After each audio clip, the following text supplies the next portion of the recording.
Assalamualaikum warahmatullahi wabarakatuh. Bagaimana kabar kalian anak-anak? Kali ini kita kembali dalam episode Majelis Fikih. Untuk pembahasan kali ini, Ibu akan membahas tentang huruf dalam Islam bab qadha. Silahkan diperhatikan ya.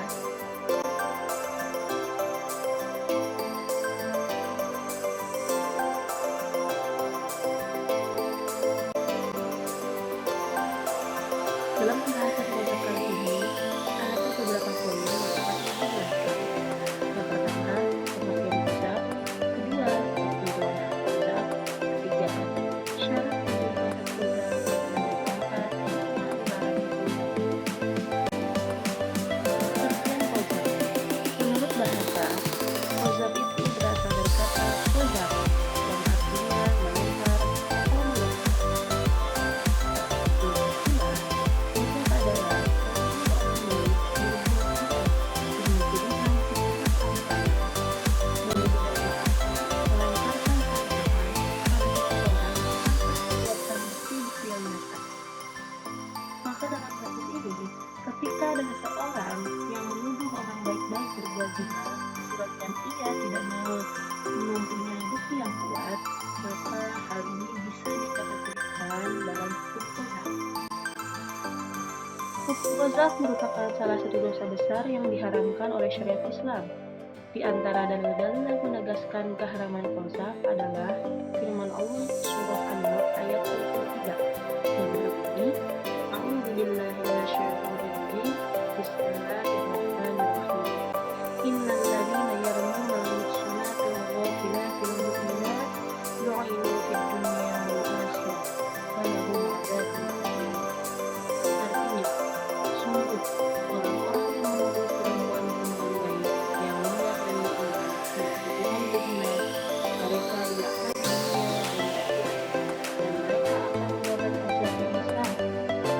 Quran Surah An-Nur ayat 23. Lalu bagaimana had yang akan diberikan kepada mereka yang melakukan qadha? Para fuqaha sepakat bahwa hukuman bagi orang bakalan berbuat zina, namun ia tidak mau mendapatkan adalah yang pertama, 80 kali cambuk. Syarat penuduh adalah orang yang yang kedua, 30 kali jika penuduh adalah hamba sahaya.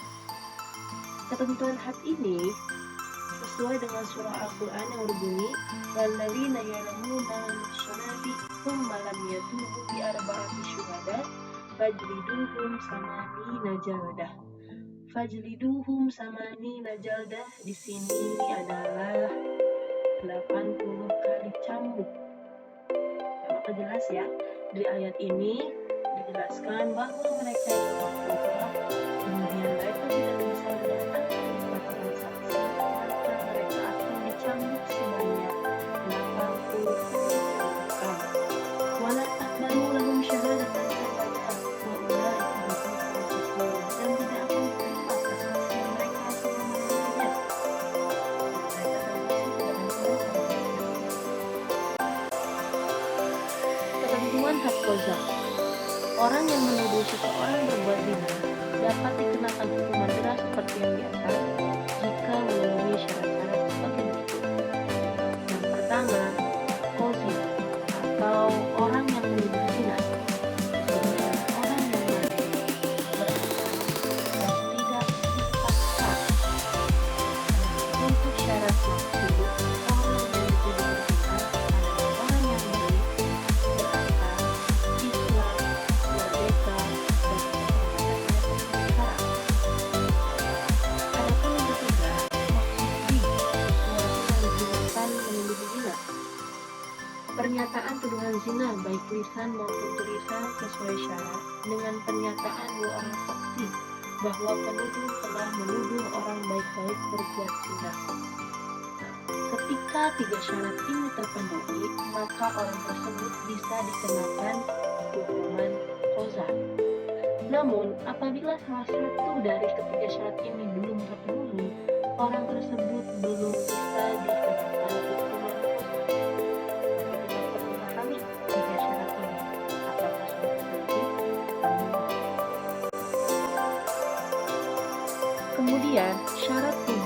had qadzaf. Di sisi lain, orang yang melakukan qadzaf di sini bisa tergugur had qadzafnya jika memenuhi 4 syarat ini. Yang pertama, ketika orang yang melakukan qadzaf itu bisa mengemukakan kepada saksi bahwa orang yang dituduh tersebut bukanlah sebuah zina. Adapun untuk syarat lainnya adalah laki-laki yang adil, memberikan kesaksian yang saling orang berkebutuhan, waktu, dan cara melakukannya. Maka ketika saksi di sini tidak sesuai kesaksiannya, itu belum bisa menjadikan syarat diskriminasi. Yang kedua, dengan li'an. Jika suami menuduh istri berzina tanpa menunjukkan kesaksian ataupun sebaliknya. Li'an adalah sumpah suami yang menuduh istrinya berzina. Sumpah tersebut diucapkan 4 kali, di antara lain ucapannya, "Demi Allah, saya telah berzina dengan si fulan." Lalu pada ucapan yang kelima ditambah dengan kalimat, "Saya bersedia dikutuk Allah bila saya berdusta."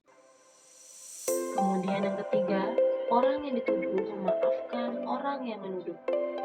Ketika ada orang yang dituduh melakukan berbuat zina, lalu dia memaafkan orang yang menuduhnya, maka orang yang menuduh tadi tidak bisa diberikan had qadzafnya.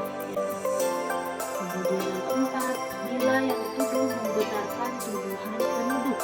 Artinya di sini si pelaku zina mengaku bahwa dia benar-benar melakukan zina. Jadi di sini tuduhan si penuduh itu adalah benar, maka dia tidak akan bisa diberikan hukuman qadzaf. Yang terakhir, hikmah dilarangnya qadzaf. Dengan ditetapkan had qadzaf ternyata mengandung beberapa hikmah sebagai berikut. Yang pertama, orang lebih bersemangat untuk bicara, apalagi kalau istri berzina sebelum ada yang akan mengucap sesuatu yang tidak sesuai dengan kenyataannya, karena akhirnya hukuman tersebut akan berat dan kembali kepada pelakunya. Yang kedua, terpelihara selalu bersama harmoni di antara sesama manusia, karena tidak ada permusuhan di antaranya. Adapun yang ketiga, membohong merasa jerak dan menyadari perbuatannya akan merugikan orang lain, dan tentunya perbuatan tersebut adalah perbuatan yang tidak terpuji.